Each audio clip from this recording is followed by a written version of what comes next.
ना कि उस मेमोरी लोकेशन के अंदर जो डाटा स्टोर किया हुआ है, वो वाला इसके अंदर जो है ना वो स्टोर होगा जी। तो इसके अंदर डेफ़िनेटली आपका एड्रेस जो है वो स्टोर होगा जी।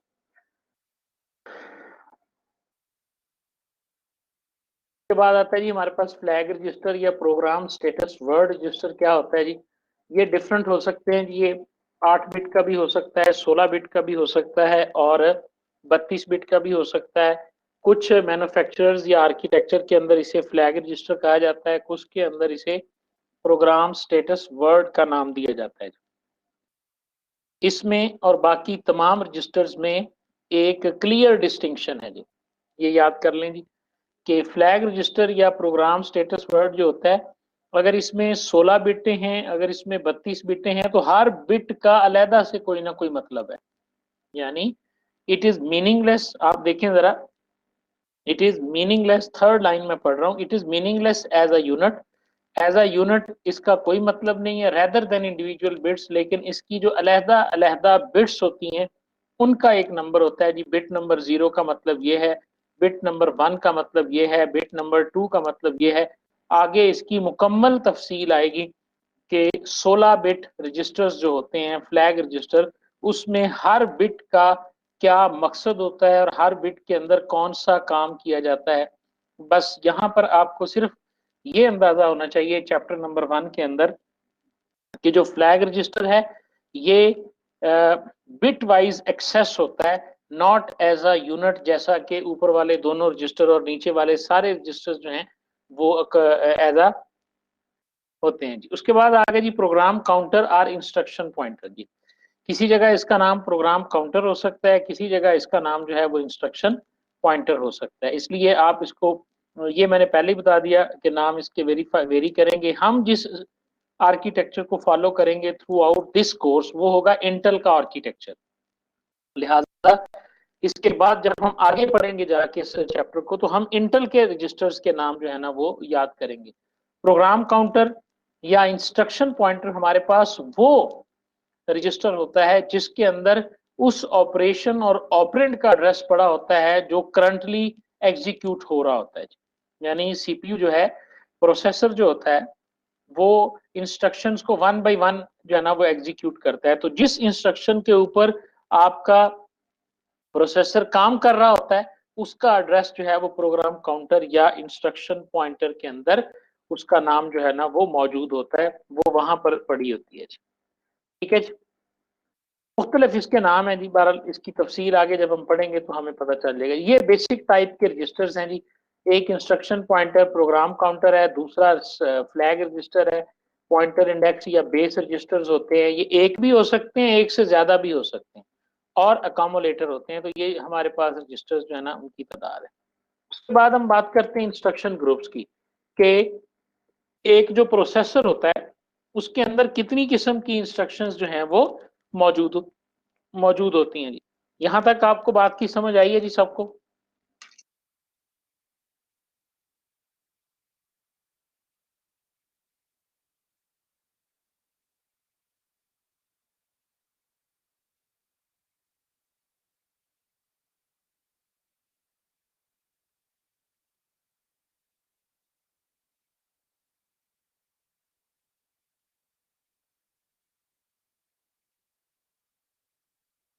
बाकी लोग भी बताएंगे।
सर वॉइस नहीं आ रही आपकी।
हाँ जी, किस इंस्ट्रक्शन का बताया था जी आपको?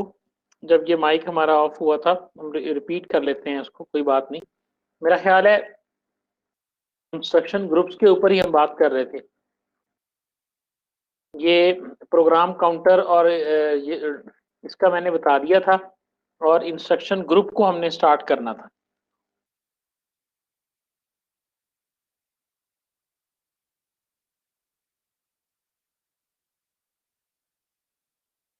ठीक है जी। हम बात कर रहे थे ना रजिस्टर्स के बारे में। तो रजिस्टर किसी भी प्रोसेसर के अंदर अकोमोलेटेड टाइप के होते हैं, जो अरिथमेटिक एंड लॉजिकल ऑपरेशन करते हैं। बेस इंडेक्स टाइप के होते हैं, जिनके अंदर हम मेमोरी का एड्रेस स्टोर करते हैं। फ्लैग रजिस्टर या प्रोग्राम स्टेटस वर्ड होता है, जो जो इंडिविजुअल बिट्स के हवाले से एक एक बिट उसकी मखसूस इंफॉर्मेशन को शेयर करती है। और चौथा प्रोग्राम काउंटर था, कि जब आप किसी भी प्रोसेसर जो होता है वो जिन इंस्ट्रक्शंस को एग्जीक्यूट कर रहा होता है, तो पहले कौन सी आएगी, फिर दूसरी इंस्ट्रक्शन कौन सी होगी, तीसरी कौन सी होगी। आप सारे जो हैं वो जाहिर है प्रोग्रामिंग पढ़ के आए हुए हैं। पहले आपने सी प्लस आपने एक प्रोग्राम लिखा, उसमें 10 इंस्ट्रक्शंस हैं और उसमें कोई इफ एल्स नहीं है, तो वो 10 की 10 जो है ना वो सीपीयू के पास जाती हैं। तो एक लिस्ट बन जाती है जी, पहले उसने इंस्ट्रक्शन नंबर 1 को, 2 को, 3 को, ये तो मैं 1 2 कह रहा हूँ ना, लेकिन वो इंस्ट्रक्शंस आपकी मेमोरी में जाके लोड होती हैं जब कंपाइलर उनको लोड कर देता है। और वो मेमोरी में जहां पड़ी होती है उनका एक एड्रेस होता है। ठीक है। तो जहां जहां वो एड्रेस पड़े होते हैं, तो प्रोग्राम काउंटर के अंदर वो एड्रेस मौजूद होता है, कि सीपीयू को पता चलता है मैंने इस इंस्ट्रक्शन को चलाना है, वो प्रोग्राम काउंटर में जाता है, जिस इंस्ट्रक्शन का एड्रेस मौजूद होता है उसे वो लोड करके एग्जीक्यूट करना शुरू कर देता है। अब वो इंस्ट्रक्शन किस किस्म की होती है, कितनी किस्म की इंस्ट्रक्शंस जो हैं वो हो सकती हैं, वो हम देखते हैं इंस्ट्रक्शन ग्रुप्स के अंदर। किसी भी सीपीयू के अंदर जो है वो इंस्ट्रक्शंस की जो तादाद है वो कितने किस्म की हो सकती है, इसको अब हम देखते हैं। जी मुझे बताइएगा, इस बात की समझ आ गई ना जी आपको?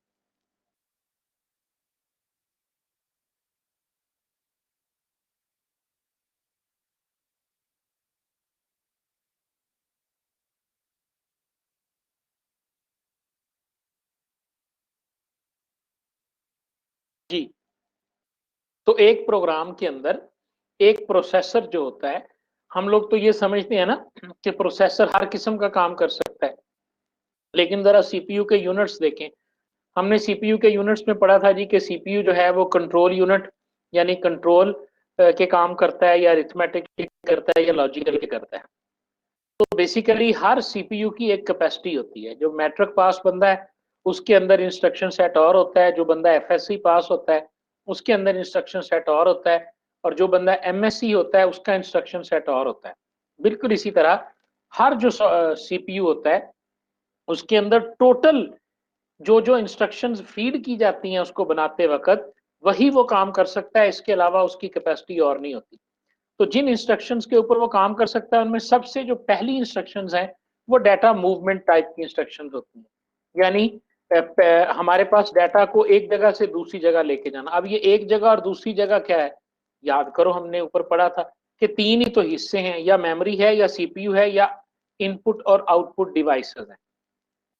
इन तीनों के दरमियान डाटा को एक जगह से दूसरे कंपोनेंट में लेके जाना, मेमोरी कंपोनेंट से पेरिफेरल्स की तरफ या पेरिफेरल से मेमोरी कंपोनेंट की तरफ या मेमोरी कंपोनेंट से प्रोसेसर में और प्रोसेसर से दोबारा मेमोरी में। तो हर सीपीयू के पास सबसे पहले डाटा मूवमेंट इंस्ट्रक्शंस का एक ग्रुप मौजूद होता है, जैसे कि नीचे ये लिख के दिखाई हुई है। कुछ सीपीयू के अंदर जो है वो इसे मूव के नाम से नाम दिया जाता है, कुछ के अंदर एलएडी यानी लोड का नाम जो है ना वो इन्हें दिया जाता है जी। ये हम डिस्कस कर चुके हैं कि ये हर प्रोसेसर के अंदर डिफरेंट होती है। ठीक है जी। उसके बाद अरिथमेटिक एंड लॉजिक इंस्ट्रक्शंस होती हैं, ऐसी इंस्ट्रक्शंस जो प्लस माइनस, वो जो 8 बुनियादी ऑपरेशंस हैं जी, addition, subtraction, multiplication, division, less than, greater than, equal to, not equal to, उन ऑपरेशंस पर मुश्तमिल इंस्ट्रक्शंस होती हैं। ये नीचे लिखा भी हुआ है, ये एंड ऑपरेटर है, वो जो एंड पढ़ के आए हम, ऐड है और ये ऐड की। उसके बाद आ गई जी प्रोग्राम कंट्रोल इंस्ट्रक्शंस जी। आप हाई लेवल लैंग्वेज में पढ़ के आए हो, इफ एल्स होती है, स्विच होती है, फॉर लूप होती है। ये ऐसी इंस्ट्रक्शंस होती हैं जिसके जरिए हम अपने प्रोग्राम के कंट्रोल और फ्लो को जो है ना वो शफल करते हैं अक्रॉस डिफरेंट स्टेटमेंट्स। हम स्टेटमेंट नंबर 5 पे आके कंडीशन लगाते हैं, उसके ट्रू होने पे हमने स्टेटमेंट नंबर 10 पे जाना है और दरमियान वाली सारी को हमने छोड़ना है। इस किस्म के जो जंप्स होते हैं, जो प्रोग्राम के कंट्रोल होते हैं, इनको ट्रांसफर करने के लिए जो इंस्ट्रक्शंस सीपीयू के अंदर बिल्ट इन होती हैं उन्हें प्रोग्राम कंट्रोल इंस्ट्रक्शंस कहा जाता है। ठीक है जी। ये नीचे दो इंस्ट्रक्शंस लिख के दिखाई हुई हैं। सीएमपी कंपेयर का मुखफफ है, ए एक्स कॉमा जीरो, इसका मतलब क्या है, ए एक्स रजिस्टर का नाम है, ठीक है, और जीरो वैल्यू है। वो कहता है जी इस इंस्ट्रक्शन का मतलब है कि ए एक्स में मौजूद वैल्यू को जीरो के साथ कंपेयर करो। ठीक है। उसके बाद नीचे लिखा हुआ है JNE1234, इसका मतलब है jump if not equal. Jump if not equal, अगर वो वैल्यूज आपस में बराबर नहीं है तो कंट्रोल को एड्रेस नंबर 1 2 3 4 के ऊपर जो है ना वो ट्रांसफर कर दो। अब एड्रेस 1 2 3 4 के ऊपर जो कुछ पड़ा होगा वो एग्जीक्यूट होना शुरू हो जाएगा। तो ये तीन मेजर किस्म की जो हैं वो इंस्ट्रक्शंस मौजूद होती हैं किसी भी सीपीयू के अंदर, और इसके साथ साथ कुछ होती हैं इंस्ट्रक्शंस जो स्पेशल इंस्ट्रक्शंस होती हैं। ठीक है जी। जैसे CLI क्लियर के नाम से है, STI स्टोर के नाम से है, और आपने C++ के अंदर भी देखा था क्लियर स्क्रीन की एक स्टेटमेंट होती थी कि जो स्क्रीन को या आउटपुट स्क्रीन को जो है ना वो क्लियर कर देती। ठीक है जी। तो ये वो इंस्ट्रक्शन सेट है जो मौजूद होता है किसी भी एक सीपीयू के अंदर, और चाहे उसका आर्किटेक्चर कोई भी हो, चाहे उसका मैन्युफैक्चरर जो है वो कोई भी हो। ठीक है जी। यहाँ तक अगर कोई क्वेश्चन है तो आप मुझे बता दें जी, उसके बाद फिर हम बात करेंगे जी पर्टिकुलर जो हमारा आर्किटेक्चर है जिसको हम मतलब डिस्कस करेंगे इंटेल आर्किटेक्चर को, कि उसके अंदर जो रजिस्टर्स हैं उनके नाम क्या हैं और उसके अंदर जो इंस्ट्रक्शन सेट है वो कौन कौन सा है। ये सारी चीजें इंटेल के हवाले से जो है ना वो हम डिस्कस करेंगे जी।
जी ठीक है जी, compare if the register is equal to 0।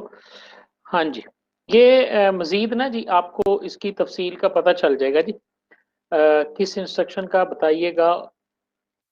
Program counter, जी जी हो गया जी। CM ये ना हम आगे पढ़ेंगे, तो अभी तो हम सिर्फ इंट्रोडक्शन पढ़ रहे हैं ना, आगे हमने CMP को भी पढ़ना है, JNE को भी पढ़ना है, हर लिहाज से हमने सारी चीजें पढ़नी है। CMP AX, 0 ये असेंबली लैंग्वेज में ऐसे ही है जैसे आप लिखते थे इफ ब्रैकेट शुरू AX double equal to 0। AX आपका कोई वेरिएबल हो और आप उसकी वैल्यू को 0 के साथ कंपेयर करवाना चाहते हैं। यहाँ पर इसका मतलब है CMP कंपेयर इंस्ट्रक्शन है, AX रजिस्टर है, अकोमोलेटर रजिस्टर है AX, कॉमा 0 से मुराद ये है कि अकोमोलेटर रजिस्टर में जो वैल्यू पड़ी हुई है उसको 0 के साथ कंपेयर करो।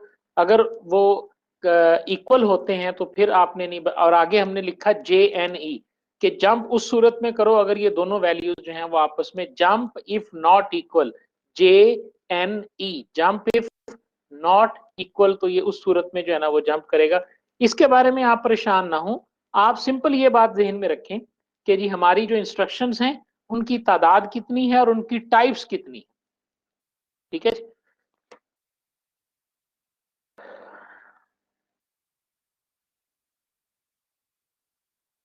ठीक है जी। This is end of the lecture जी। CS 401 के हमारे 3 लेक्चर जो है ना वो हमने पढ़ लिए हैं। हालांकि हमारा यहाँ पे ये दूसरा लेक्चर है, लेकिन हम तकरीबन 3 लेक्चर का कंटेंट जो है इसमें, चूंकि हैंडआउट्स जो है ना ये चैप्टर वाइज बने हुए हैं, लेकिन मैंने अभी कोर्स ओवरव्यू में देखा है तो तकरीबन पहले 3 लेक्चर जो हैं वो हम पढ़ चुके हैं जी। तो इंशाल्लाह नेक्स्ट, मेरा ख्याल है अब नेक्स्ट लेक्चर अगर इसी वीक में हो या नेक्स्ट वीक में होगा तो हम उसको डिस्कस करेंगे जी। थैंक यू वेरी मच जी। इसकी मैं इस लेक्चर का मैं आपको एक और लिंक भी दे देता हूँ जो प्रीवियसली मैंने रिकॉर्ड किया था, उसको भी आप देख लीजिएगा।